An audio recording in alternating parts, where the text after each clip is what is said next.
Sekarang pemerintah lagi menyusun ulang sejarah Indonesia. Katanya untuk melengkapi, tapi benarkah ini bentuk pelurusan atau justru pengaburan?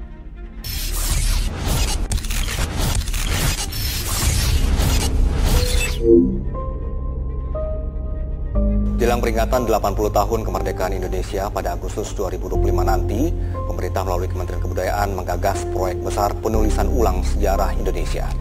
Proyek penulisan ulang sejarah nasional ini disebut akan menghasilkan 10 jilid buku sejarah resmi sebagai rujukan utama bagi masa depan. Sobat Pongpong, tahu tidak? Pemerintah resmi menulis ulang sejarah nasional Indonesia. Dan kabarnya akan diresmikan pada 17 Agustus mendatang. Bertepatan di HUT RI ke-80, proyek ini dilakukan karena banyak narasi sejarah yang dinilai tidak lengkap atau kurang akurat. Penulisan ini melibatkan lebih dari 100 sejarawan dan akademisi dari berbagai universitas dan dipimpin langsung oleh Profesor Susanto Djuhdi dari Universitas Indonesia.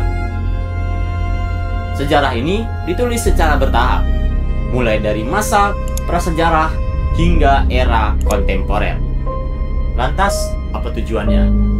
Katanya, pemahaman yang lebih jernih dan utuh kepada generasi muda tentang perjalanan bangsa Indonesia. Proyek ini langsung memicu pro dan kontra, apalagi karena proses penulisannya dinilai terburu-buru dan tertutup.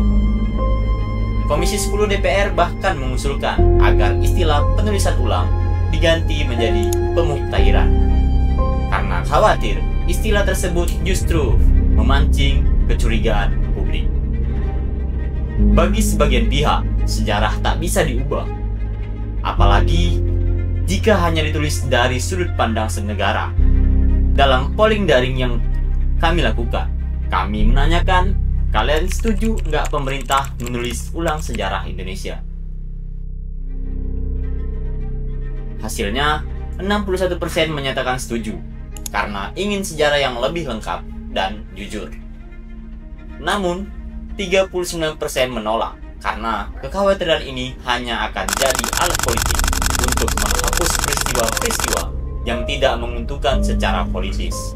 Beberapa responden merasa waspada. Mereka khawatir sejarah yang disusun ulang ini akan menjadi narasi tunggal yang berpihak, bukan pelurusan, melainkan pembenaran. Kekhawatiran ini bukan tanpa alasan. Komnas HAM mencatat ada 12 kasus pelanggaran HAM yang berat yang sudah diakui negara, seperti tragedi 1965-1966, penembakan misterius, tragedi Trisakti, dan Semanggi, penculikan aktivis 1998, kerusuhan Mei, kasus-kasus di Aceh dan di Papua. Namun, dari 12 itu, hanya 2 peristiwa yang muncul dalam draft sejarah nasional versi baru, tragedi 1965 sampai 1966 dan kekerasan di Timor Timur. Lalu, kemana peristiwa lainnya? Apakah dianggap tidak penting atau sengaja dihilangkan? Politisi Fadlizon sempat membocorkan daftar 11 jilid sejarah nasional versi terbaru.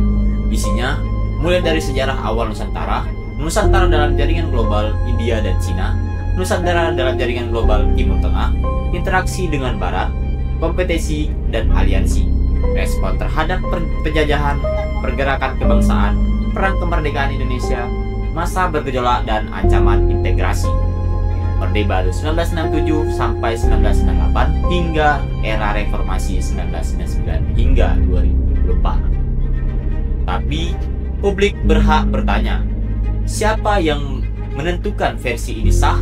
Siapa yang menyeleksi mana sejarah yang dimasukkan dan mana yang dikesampingkan? Kalau kamu bisa membuka satu bagian sejarah Indonesia yang selama ini gelap atau disembunyikan, menurutmu bagian mana yang penting untuk dibuka secara terang-terangan?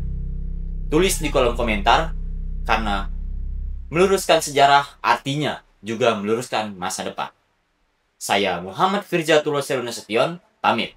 Sampai jumpa di episode selanjutnya. Salam Pers Mahasiswa.